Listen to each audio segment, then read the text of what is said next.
A Broadway producer created some of the most celebrated musicals of the 1990s and financed almost the entire operation on numbers his own staff were ordered to fabricate. For nearly a decade, executives at this company shifted expenses off the books, inflated box office numbers, and told 6 different accountants to falsify financial records, all to keep investors believing a theatrical empire was thriving when it was quietly drowning in debt. When it finally collapsed, it took down $500 million with it. This is the story of Livent.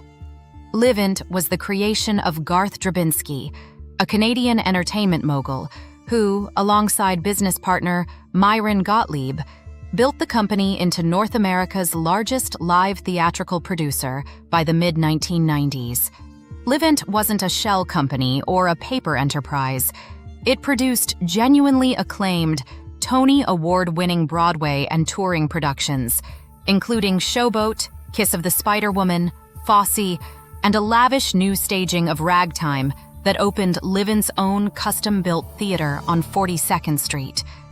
Drabinsky had real creative talent and a real eye for spectacle.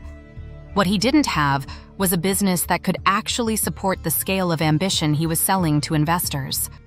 Theatrical production is an inherently risky, capital-intensive business. Shows cost enormous amounts to mount, and even hit productions can take years to recoup their investment, if they ever do at all.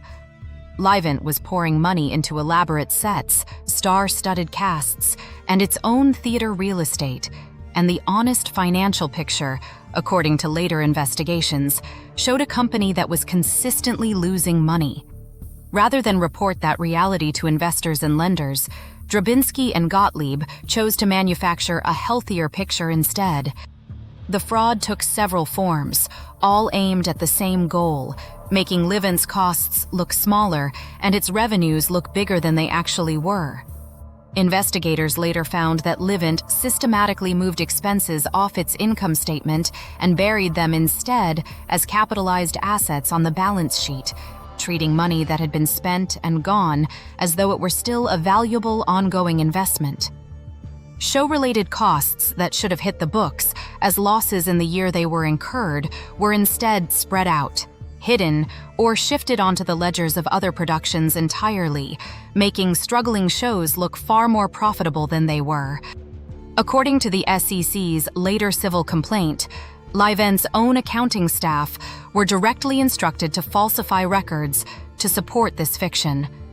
At trial, 6 former Livent accountants testified that they had been ordered to inflate income and profit documentation to match the numbers Drabinsky and Gottlieb wanted the public to see, not once, but as an ongoing, routine practice, quarter after quarter, for years. For a while, it worked exactly the way it was designed to.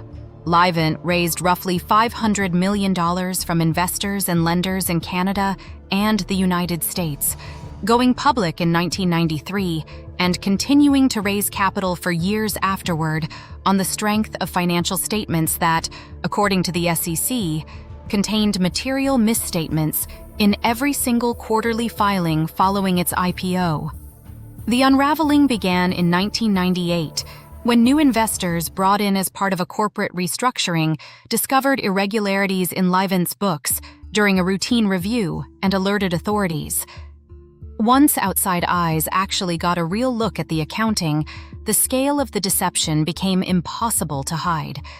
Just months later, in November 1998, Livent filed for bankruptcy protection in both the United States and Canada, listing debts of roughly $334 million.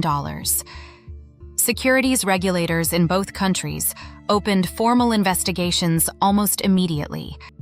In January 1999, the SEC filed civil fraud charges against Livent and 9 former senior officers and accounting staff, alleging what regulators called a multifaceted and pervasive accounting fraud spanning 8 years, from 1990 through early 1998, resulting in at least 17 separate false filings with the Commission.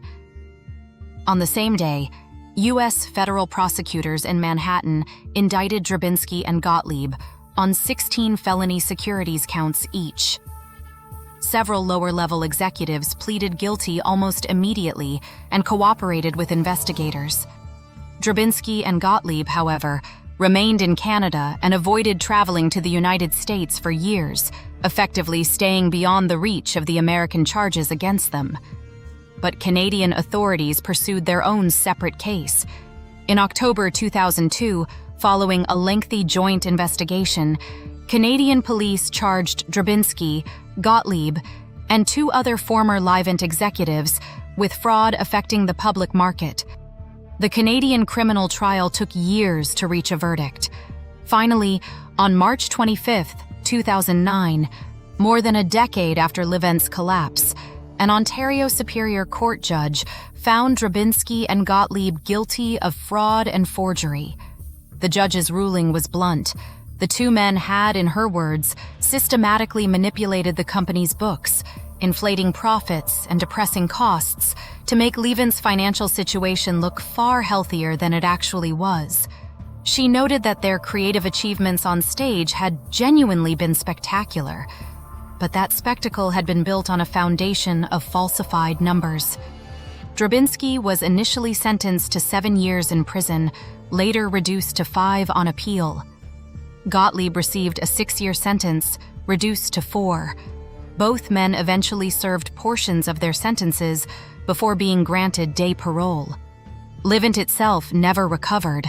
What remained of the company was sold off in the bankruptcy process, and the once dominant theatrical producer that had helped revive Broadway spectacle in the 1990s simply ceased to exist.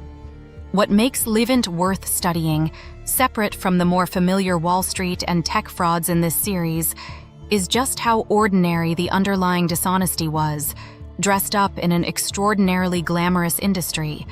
Strip away the Tony Awards and the star-studded opening nights, and the mechanics were the same tired playbook seen across decades of corporate fraud.